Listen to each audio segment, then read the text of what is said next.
Yesterday, Mr. Speaker, we heard a very nice tribute to the late Jack Layton and also a tribute to former BC Premier Dave Barrett. So in that same spirit of generosity and in line with the custom that these short statements are to be nonpartisan, I'm also going to say something nice about some NDP leaders and the wisdom that they showed in relation to the Jumbo Glacier Resort project.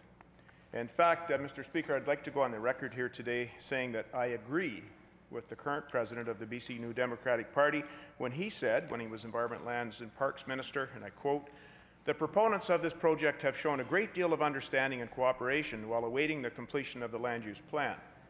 I agree with the former Premier Glenn Clark, no doubt counselled by the current NDP leader, when Mr. Clark said, and I quote, "The East Kootenay Land Use Plan includes Jumbo Valley within the Special Resource Management Zone category, a designation which allows this type of development."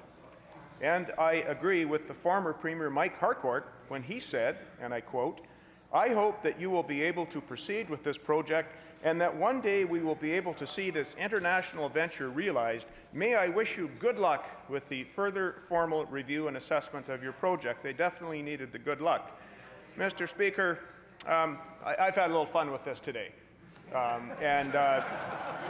You know, sometimes all you can do is just have a good laugh, but let there be no mistake. My position on this and what I believe is that although I have full confidence in the current leader on this side of the House and the minister in charge of this file, the twists and turns in government process over the last 20 years on this project is a disgrace, and all members should be embarrassed by the unjust way that this proponent has been forced to tread water for 20 years by both political parties in this House today. I ask, Mr. Speaker, on behalf of my region, thank you, member. Please, let's have a decision.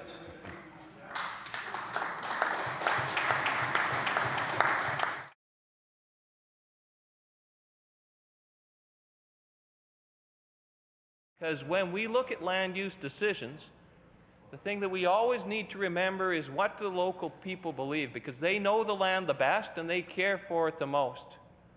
Now, the member for Kootenay East, we have a lot of disagreements, but there are a few things that he said that I think should be applied more universally. First, one of his arguments was that you needed to listen to the local people, that you needed to allow local people to have a say, and I just wish the government would apply that to the private river diversion projects that we see, where they try to deliberately impose those without allowing locals to have a voice. And I wish they would apply that to other land use decisions, such as the Jumbo Valley. You know, if that was applied universally, I'd be in favor. And it's one of the reasons I'm supporting this bill. I do believe that people in that area broadly support this compromise. And I think that that is critically important. I also think that local people bring that passion for the land and their knowledge of the land to the table when they are consulted properly. So land use decisions need to respect the views of locals. And like I say, we are in the midst of dealing with another land use decision around the Jumbo Valley. And if we applied that same standard, I'd be really pleased. Because just as the Flathead matters to Kootenay East citizens, the Jumbo matters to Invermere area residents and beyond. In fact, well beyond. It is of interest to people in all of the Kootenays. And the passion that you see from people in the West Kootenay is every bit as strong as the people in the Kootenays. And many of the issues are the same. People in rural areas understand the need for wilderness for people, and they understand the need of wilderness for animals. In the Flathead, some of the issues that are being dealt with are animal connectivity. You know, making sure that there is enough connectivity that we will not lose species. Those same issues apply in other parts of the Kootenays, including the Jumbo Valley. One area, you're talking about the Flathead as a watershed, but with Jumbo, you're talking about the spine of the Purcells and the need for connectivity there. And like I say, these issues go long past environmental concerns. The Flathead, let's be honest here, the Flathead was also a symbol, not only in the Kootenays, but internationally. I mean, you had the President of the United States, the Prime Minister of Canada, you had people far removed interested in what was happening in the Flathead. UNICEF even was weighing in. So these are issues that go well beyond local areas, but the most passionate feelings are in local areas. And with the Jumbo Valley, you have the very same passions. And what I would like to see is the same sort of result that happened here with the Flathead. Regardless of the pressures that are put on government from big industry and from people that feel that they are connected, I want the government to listen to the people. I think they have done that with the Flathead. They need to do that with Jumbo Valley. You know, one of the highlights for my time here as an MLA was being invited to participate and witness the Ktunaxa, the First Nations from the Kootenays, the Ktunaxa's first visit to this legislature. They came here and issued a declaration saying that the Jumbo Valley was sacred to them, and they insisted that it be protected. They have already taken direct action for infringements in the area, and almost certainly they have the law of Canada on their side, and that needs to be considered when looking at the Jumbo area. And the people of the area, just like in Kootenay East around the Flathead issue, have indicated in every possible way that they are opposed to a land giveaway in the Jumbo Valley. And just as the people in Kootenay East have been respected, and I support that, the same thing needs to happen for the people in my area. And if the member for Kootenay East could be a little bit consistent on that principle, I would be fine, and he should keep his nose out of the issue in Invermere.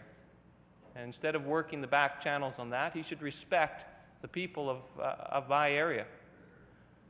In Golden, when I was mayor, we had a land use decision on Kicking Horse Resort. I was the mayor. The same proponent that is pushing for Jumbo dealt with me, and he wanted to just go ahead with it. But before we did, we had a referendum. We went to the people that were going to be impacted, the people who felt an attachment to the land, and we had a referendum. And in that referendum, I said we should support it. I participated. I said this is a good idea, we should do it. But if we had lost that referendum, we would not have gone ahead with it. It would not have happened. And standing beside me was a former social credit MLA, and at that time, Jim Doyle, an NDP MLA. And regardless of where they were politically, everybody understood that the people decide in these areas. We get to decide. We will not have things imposed on us. So we had a referendum. The people wanted it. They knew it was a good thing. I think 96% voted for it. And it happened.